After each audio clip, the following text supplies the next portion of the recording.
Sir നമസ്കാരം. നമസ്കാരം. കേരളം കണ്ട ഏറ്റവും വലിയ അമ്പലക്കൊള്ളയായിരുന്നു ശബരിമല അയ്യപ്പൻ്റെ ശ്രീകോവിലിൽ ബന്ധപ്പെട്ട് നടത്തിയ സ്വർണ്ണക്കൊള്ളകൾ. വിജയ് മല്യ ശബരിമലയിൽ സ്വർണ്ണ നിർമ്മിതികൾ ചെയ്തു കൊടുത്തു. അവിടെ അന്ന് ഏതാണ്ട് 33 കിലോഗ്രാം സ്വർണം ഉപയോഗിച്ചിട്ടാണ് വിജയ് മല്യ സ്വർണ്ണ നിർമ്മിതികൾ, അതായത് ശബരിമലയിൽ ശ്രീകോവിലും അനുബന്ധ പ്രാകാരങ്ങളുമെല്ലാം സ്വർണം പൂശി കമനീയമാക്കി കൊടുത്തു.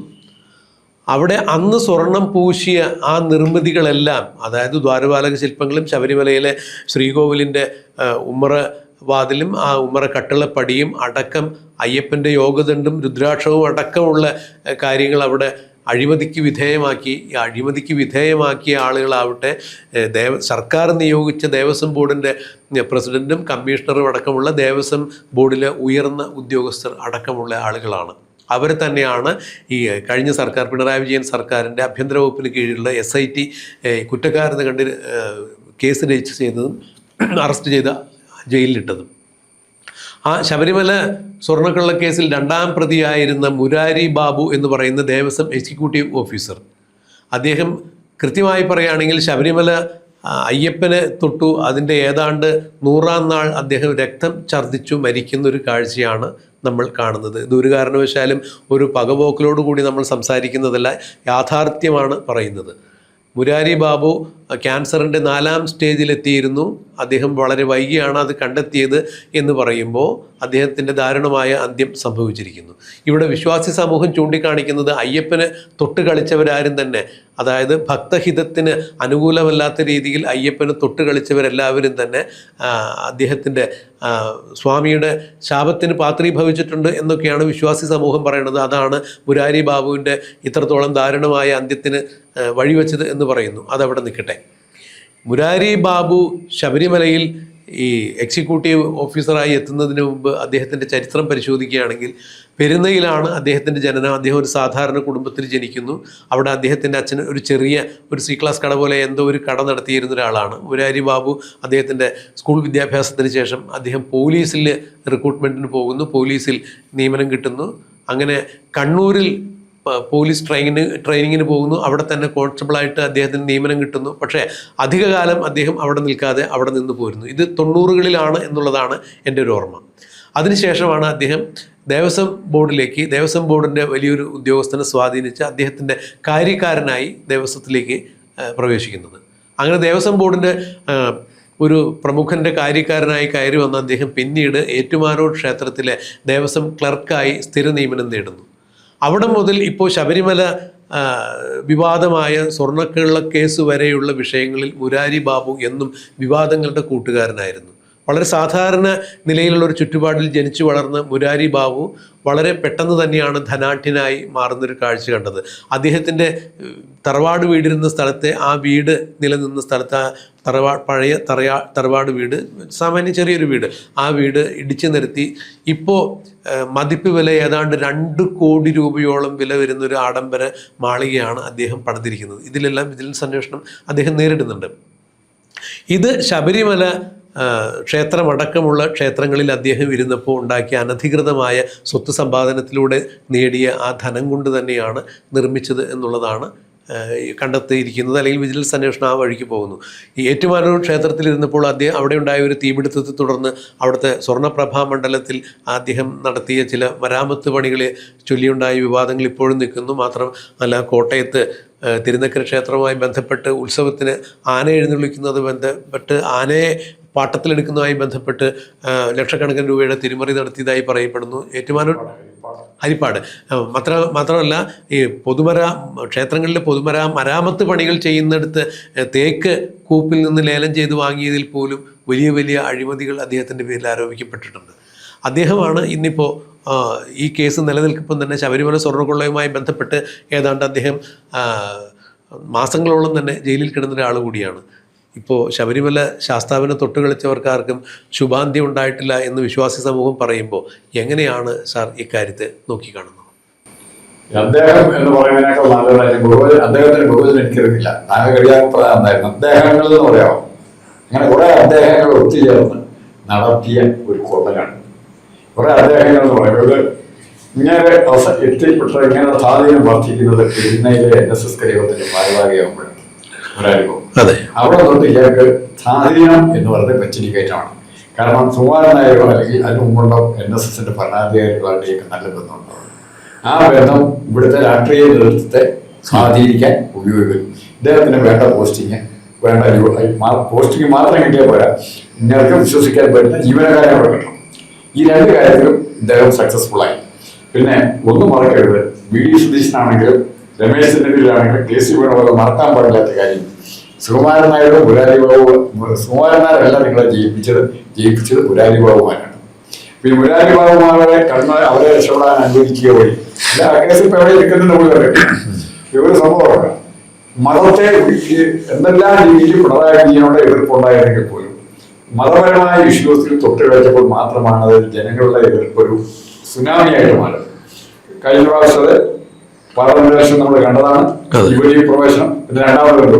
ഇതിനേക്കാളൊക്കെ കോൺഗ്രസ് ആരെങ്കിലും ഓർത്തിരിക്കണം, നമ്മൾ ശിവായി ലഹളയെന്നും അല്ലെങ്കിൽ ഒന്നാം സ്വാതന്ത്ര്യ സമരം എന്നൊക്കെ വിളിക്കുന്ന 1857 കലാപത്തിന്റെ തുടക്കം. എല്ലാവർക്കും ബ്രിട്ടീഷുകാരോട് ദേഷ്യമുണ്ട്, പക്ഷെ ആരെ കലാപത്തിന് റെഡിയായില്ല.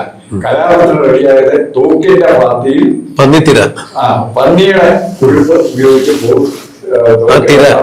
ആ ഒറ്റ സംഭവം പന്നിയെ ഞങ്ങളെ കൊണ്ട് പിടിപ്പിച്ച് പന്നി ആ തോക്കാണെങ്കിലും. അല്ല സാർ, അതല്ല ഈ ഞാൻ മനസ്സിലാക്കിയത് സാറ് പറഞ്ഞ അതേ വിഷയം തന്നെയാണ്. ഈ തോക്കിൽ നിറയ്ക്കുന്ന തിരയുടെ ആ കവറിങ് ഉണ്ടാക്കിയത് പന്നിയുടെ നെയ്യ് ഉപയോഗിച്ചുകൊണ്ടുള്ള ഒരു മിശ്രിതം ഉപയോഗിച്ചുകൊണ്ടാണ്. അപ്പോൾ അത് കടിച്ചു ഊരിയിട്ട് വേണം ഇവർക്ക് ഇതിൽ നിറയ്ക്കണമെങ്കിൽ. അപ്പോൾ അതുകൊണ്ട് മതവികാരത്തെ വ്രണപ്പെടുത്തുന്ന ഒരു രീതിയാണ് എന്ന് പറഞ്ഞുകൊണ്ടാണ്. അതെ അതെ. ഇവിടെ അങ്ങനെ തന്നെ ശബരിമല പൂശിയ സ്വർണം അയ്യപ്പനെ പൂശിയ സ്വർണ്ണമാണെങ്കിൽ അയ്യപ്പനെ പൂശാൻ ഇരുന്ന സ്വർണ്ണമാണെങ്കിൽ ഈ സ്വർണ്ണത്തിൽ കള്ളത്തരം കാണിച്ചു എന്നുള്ള ഒരു വൈകാരിക ഇഷ്യൂ ആയിട്ട് പറഞ്ഞു. തീർച്ചയായും വളരെ പെട്ടെന്ന് ഈ സുനാമി അല്ലെങ്കിൽ ഈ കൊടുങ്കാറ്റ് അങ്ങോട്ട് കെട്ടടങ്ങുന്ന കാഴ്ചയാണ് കഴിഞ്ഞ ഏതാനും മാസങ്ങളായിട്ട് നമ്മൾ കണ്ടുകൊണ്ടിരിക്കുന്നത്. അതെങ്ങനെ വന്നു എന്നുള്ളതിനെ കുറിച്ച് നമുക്കറിയത്തില്ല, നമ്മൾ വിലയിരുത്താൻ ആൾക്കാരല്ല. പക്ഷെ ആരും ശക്തമായിട്ട് ആവശ്യപ്പെടുന്നില്ല.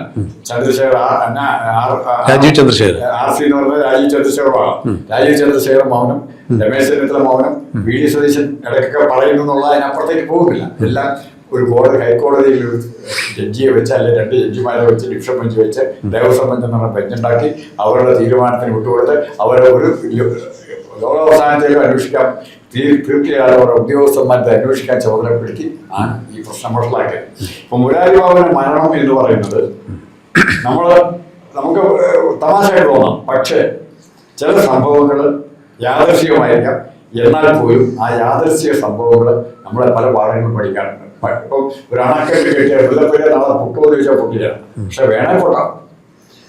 അതേ അവസ്ഥ തന്നെയാണ് ഈ ശബരിമലയുടെ അയ്യപ്പന്റെ കോപമാണോ മുരാരി ബാബുവിന്റെ ദയനീയ സ്ഥിതിക്ക് കാരണം എന്ന് പറഞ്ഞാൽ അങ്ങനെ ഒത്തിരി രാജസംഘവുമായിട്ട് ബന്ധപ്പെട്ട ഉദ്യോഗസ്ഥന്മാരുടെ കാര്യം പറയുന്നുണ്ട്, ജാറാമുടിക്ക് ഉൾപ്പെട്ട. അപ്പൊ അതുപോലെ ശബരിമല കൊള്ളയായിട്ട് ബന്ധപ്പെട്ട കാരണങ്ങൾ മുരാരി ബാബുവിന്റെ ദയനീയത എന്ന് പറയാൻ പറ്റില്ല, ദയനീയമായ അന്ത്യത്തിന് കാരണമായിട്ടുണ്ടോ എന്ന് നമ്മൾ സംശയിക്കുന്നു. അല്ല, ഇവിടെ വേറൊരു ഗൗരവതരമായൊരു വിഷയം എന്ന് പറഞ്ഞാൽ ശബരിമല സ്വർണ്ണക്കൊള്ള ഇപ്പോൾ സാറ് പറഞ്ഞതുപോലെ കൊട്ടിഘോഷിക്കപ്പെട്ട ഒരുപക്ഷെ 2026 തെരഞ്ഞെടുപ്പിന് മുൻപ് ഏറ്റവും കൂടുതൽ അന്നത്തെ പ്രതിപക്ഷമായിരുന്ന UDF ഏറ്റെടുത്തൊരു വിഷയം തന്നെയായിരുന്നു ശബരിമല സ്വർണ്ണക്കൊള്ള. ആ വിഷയത്തിൽ സർക്കാരിന് അടിപതറി എന്നുള്ളതാണ് പിന്നീട് കാണാൻ സാധിച്ചതും. യുവതീ പ്രവേശനത്തിൻ്റെ ആ ഒരു തട്ടുകേടിൽ നിന്ന് രക്ഷപ്പെടുന്നതിന് വേണ്ടിയിട്ടാണ് പിന്നീട് ആഗോള അയ്യപ്പ സംഗമം എന്ന പരിപാടിയായിട്ട് വരുന്നത്.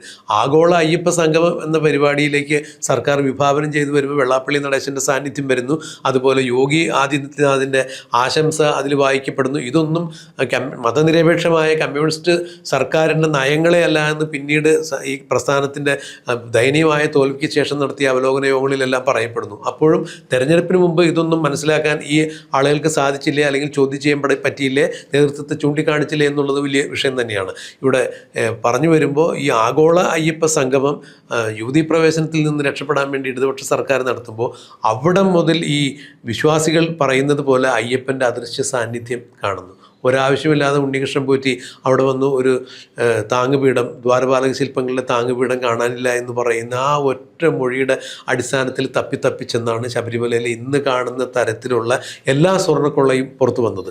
അപ്പോൾ അവിടെയൊക്കെ നിയമത്തിലുപരിയായി അല്ലെങ്കിൽ അതെ, ഇപ്പോൾ സാറ് പറയുന്നത് അത് സംശയം തന്നെയാണ്. ഇപ്പോൾ നമ്മൾ ഇത് മഞ്ഞുമലയുടെ ഒരു അറ്റം മാത്രമാണോ കാണുന്നത് എന്നുള്ളത് പരിശോധിക്കപ്പെടേണ്ട കാര്യം തന്നെയാണ്. എന്തായാലും ഇത്രത്തോളം ഒരു ദ്വാരപാലക ശില്പത്തിൻ്റെ ഒരു താങ്ങുപീഠത്തിൽ നിന്ന് ആരംഭിച്ച ഒരു അന്വേഷണം ശബരിമലയിൽ അടിമുടി സ്വർണ്ണക്കൊള്ള നടന്നിരിക്കുന്നു എന്നുള്ളൊരു ധാരണയിലേക്ക് കാര്യങ്ങൾ നീങ്ങുകയും സ്പെഷ്യൽ ഇൻവെസ്റ്റിഗേഷൻ ടീം എത്തുകയും അന്വേഷണം ഇപ്പോഴും നടക്കുന്നു. ഇവിടെ സാറ് ചോദിച്ച ചോദ്യം പ്രസക്തം തന്നെയാണ്. അത് മുഴുവനായിട്ട് അന്വേഷിക്കപ്പെട്ടു എന്ന് പറയുമ്പോൾ അന്വേഷിച്ച കേസിൽ പോലും ഒരു കുറ്റപത്രം പോലും സമർപ്പിക്കാൻ സാധിക്കാതെ SIT ഇപ്പോഴും ഇരുളിത്തപ്പുന്നു എന്ന് വേണം മനസ്സിലാക്കാൻ. എല്ലാവർക്കും ജാമ്യം കിട്ടി, അറസ്റ്റ് ചെയ്ത് അകത്തിട്ട എല്ലാ പ്രതികളും പുല്ലുപോലെ കാലാവധി കഴിഞ്ഞപ്പോൾ 90 ദിവസം കഴിഞ്ഞപ്പോൾ അവരെല്ലാവരും ഇറങ്ങിപ്പോയി. അപ്പോൾ ഇനിയും SIT കുറ്റമറ്റൊരു കുറ്റപത്രം സമർപ്പിക്കുന്നതിന് വേണ്ടിയുള്ള പണിപ്പുരയിലാണ്. ഇപ്പോൾ സ്വർണ്ണപ്പാളികളിൽ നിന്ന് സ്വർണ്ണം അരിച്ചു മാറ്റിയതിൻ്റെ ശാസ്ത്രീയ പരിശോധനാ ഫലം ലാബിൽ നിന്ന് ജാംഷഡ്പൂരിൽ നിന്ന് അത് വന്നിരിക്കുന്നു. അപ്പോൾ ദ്വാരപാലക ശില്പപാളി മാറ്റിയിട്ടില്ല, സ്വർണം മാത്രമാണ് മാറ്റിയിരിക്കുന്നതൊക്കെ പറയുമ്പോൾ ഇങ്ങനെ പലതരത്തിലുള്ള അന്വേഷണം സാർ സൂചിപ്പിച്ച പോലെ ഒരാണ്ട് തീർന്നാലും അല്ലെങ്കിൽ 100 ആണ്ട് തീർന്നാലും തീരാത്ത രീതിയിലുള്ള അന്വേഷണ പരമ്പരയായിട്ട് മുന്നോട്ട് പോകുമ്പോൾ അയ്യപ്പൻ്റെ തന്നെ അദൃശ്യകരങ്ങൾ ഇതിൽ കുറ്റം ചെയ്ത ആളുകളെന്ന് പൊതുസമൂഹം ധരിച്ച ആളുകൾക്കൊക്കെ വലിയ വലിയ തിരിച്ചടികളുണ്ടാകുന്നു. ഒരാൾക്കൊരു അസുഖം വരുന്നതും അസുഖത്തെ തുടർന്ന് ഒരാൾ മരിക്കുന്നതൊന്നും ഒരു കാരണവശാലും നമ്മൾ വാർത്തയ്ക്ക് കാരണമാക്കി എടുക്കുന്നില്ല, അല്ലെങ്കിൽ അതൊരു കുറ്റമായിട്ടോ ശത്രുത മനോഭാവത്തോടു കൂടി പറയുന്നില്ല. പക്ഷേ ശബരിമല ശാസ്താവിൻ്റെ വിഷയത്തിൽ അവിടെ വിശ്വാസികളുടെ ഹിതത്തിനും ദേവഹിതത്തിനും എതിരായി പ്രവർത്തിച്ചിരുന്ന ആളുകൾക്ക് എല്ലാവർക്കും കനത്ത തിരിച്ചടി കിട്ടിയിട്ടുണ്ട്. അതിന് ഒന്നാമത് എടുത്തു പറയാനുള്ള കാരണം രണ്ടു വട്ടം കേരളം ഭരിച്ച പിണറായി വിജയൻ്റെ ധാർഷ്ട്യത്തിനും അഹങ്കാരത്തിനും കിട്ടിയ വലിയൊരു തിരിച്ചടി തന്നെയാണ് ഇക്കുറി അവർക്ക് 35 സീറ്റിലേക്ക് ഒതുങ്ങിപ്പോകേണ്ടി വന്ന ഒരു ഗതികേട്. അപ്പോൾ ഇനിയും ഒരു കാരണവശാലും ഇടതുപക്ഷം കേരളത്തിലേക്ക് തിരിച്ചു വരുമോ എന്ന് ചോദിച്ചാൽ പ്രതീക്ഷയാണ്, വരാതിരിക്കാം. പക്ഷേ അത്ര കണ്ട് വലിയൊരു ആഘാതം പിണറായി വിജയൻ്റെ പാർട്ടിക്കും ഉണ്ടായി എന്ന് പറയുമ്പോൾ അതിൽ ശബരിമല സ്വർണ്ണക്കള്ള കേസ് വലിയൊരു ഘടകമായിട്ടുണ്ട്.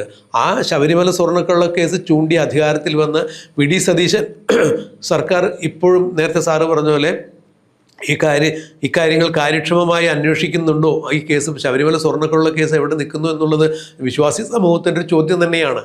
എന്ത് തരത്തിലുള്ള നടപടിക്രമങ്ങളുമായിട്ടാണ് ഇപ്പോൾ അന്വേഷണ ഏജൻസികൾ മുന്നോട്ട് പോകുന്നത് എന്നുള്ളതാണ്. അതിനിടയിലാണ് ഇപ്പോൾ ആ വിഷയവുമായി ബന്ധപ്പെട്ട് അന്നത്തെ SIT അറസ്റ്റ് ചെയ്ത പ്രമുഖ പ്രതികളിൽ ഓരോരുത്തരായി ഇപ്പോൾ പത്മകുമാറിനെ സംബന്ധിച്ചിടത്തോളം പത്മകുമാറിന് പാർട്ടി തല നടപടി വരുന്നു. അദ്ദേഹത്തെ പാർട്ടിയിൽ നിന്ന് സസ്പെൻഡ് ചെയ്യാനുള്ള തീരുമാനം കഴിഞ്ഞ ദിവസം ഉണ്ടാകുന്നു. ഈ പറഞ്ഞതുപോലെ ഇപ്പോൾ മുരാരി ബാബുവിൻ്റെ ദാരുണമായിട്ട് ഒരു അന്ത്യം ഇവിടെ സംഭവിച്ചിരിക്കുന്നു. ഇനിയും ഈ കേസുമായി ബന്ധപ്പെട്ട് ഇതുപോലുള്ള ഒരു വിധിയാണോ, അതായത് നിയതിയുടെ ഒരു വിധിയാണോ ഇതിലുണ്ടാകുന്നത്, നിയമപരമായ സർക്കാരിൻ്റെ ഭാഗത്തു നിന്നും ഈ കേസ് അന്വേഷിച്ച് കണ്ടെത്തി കുറ്റക്കാരെ മാതൃകാപരമായി ശിക്ഷിക്കുക, ഇനി ഒരിക്കലും ഒരു ക്ഷേത്രങ്ങളിലും ഇത്തരത്തിലുള്ള തട്ടിപ്പ് നടക്കാതിരിക്കാനുള്ള നിയമപരമായ നടപടികൾ സ്വീകരിക്കുക, ഇതൊക്കെയാണ് വിശ്വാസി സമൂഹം ആഗ്രഹിക്കുന്നത്. പകരം ശബരിമലയിൽ നിന്ന് കളവുപോയ സ്വർണം ഭഗവാന്റെ തിരുവാഭരണ ശേഷിപ്പിലേക്ക് കണ്ടെത്തിച്ച് അവിടെ സ്വരുക്കൂട്ടുക, ഇതൊക്കെയാണ് സാധാരണ ജനങ്ങൾ ആഗ്രഹിക്കുന്നത്. പക്ഷേ വിധിയുടെ നിയോഗം പോലെ ഇപ്പോൾ മുരാരി ബാബു മരണത്തിന് കീഴടങ്ങിയിരിക്കുന്നു. അതും വളരെ ദാരുണമായ അന്ത്യമാണ് അദ്ദേഹത്തിന് സംഭവിച്ചിരിക്കുന്നത്. എന്തായാലും ശബരിമല സ്വർണ്ണക്കൊള്ളയുടെ പേരിൽ അദ്ദേഹത്തിന് അങ്ങനെ ഒരു മരണം വന്നത് നന്നായി എന്നുള്ളൊരു അഭിപ്രായമൊന്നും നമുക്കില്ല. അത് അദ്ദേഹത്തിൻ്റെ വിധിയാവാം. എന്തായാലും ശബരിമല സ്വർണ്ണക്കൊള്ള കേസുമായി ബന്ധപ്പെട്ട് പുതിയ സർക്കാർ വിധി നീതിക്ക് വിടാതെ കൂടുതൽ കാര്യക്ഷമതയോടുകൂടി ഈ കാര്യങ്ങൾ അന്വേഷിക്കണം. മാതൃകാപരമായ അന്വേഷണം ഉണ്ടായിരുന്നു. കുറ്റക്കാരെ കണ്ടെത്തണം. ശബരിമലയിൽ നിന്ന് നഷ്ടപ്പെട്ട സ്വർണം ഭഗവാന്റെ തിരുവാഭരണ ശേഷിപ്പിലേക്ക് സ്വരുക്കൂട്ടണം എന്ന് തന്നെയാണ് നമുക്ക് പറയാനുള്ളത്. ഒരു നിർദ്ദേശങ്ങൾ വെച്ചിട്ട് അവസാനിപ്പിക്കാം. മുരളീധരനും UDF ഗവൺമെന്റിനും ആത്മാർത്ഥതയുണ്ട്. ഇന്ന് ദേവസ്വം ബോർഡിന്റെ കൈവശമുള്ള സ്വത്തിന്റെ കണക്ക് മാത്രമല്ല, സാധാരണ ഗൂഢാത്മയം തന്നെ നടത്തിക്കൊണ്ടിരിക്കുന്ന അമ്പലങ്ങളിലുള്ള അത് പബ്ലിക് ഫോട്ടോയാണ്. അവരുടെ സ്വന്തമല്ല, അവിടെ ഇങ്ങനെ ഒരുപാടായി കിട്ടിയിരിക്കുന്ന സ്വർണം, വെള്ളി തുടങ്ങിയവയുടെ കൃത്യമായ ഒരു കണക്ക് ഉണ്ടാവുകയും അത് അതാത് നാട്ടിലെ ജനങ്ങളെങ്കിലും അറിയിക്കാനുള്ള എത്ര രൂപയുടെ എത്ര കോടി സ്വർണം പിന്നെ അമ്പലത്തിൻ്റെ വകയായിട്ടുണ്ട്, ട്രഷറിയുടെ പതിനായിട്ട് വയ്ക്കുക, കൊള്ളയടിക്കാൻ സമ്മതിക്കാതിരിക്കുക, അതിനുള്ള നടപടിക്രമങ്ങൾ ഈ ഗവൺമെന്റിന്റെ ഭാഗത്തു നിന്നും ഉണ്ടാകും എന്നുള്ള പ്രതീക്ഷിക്കുന്നു.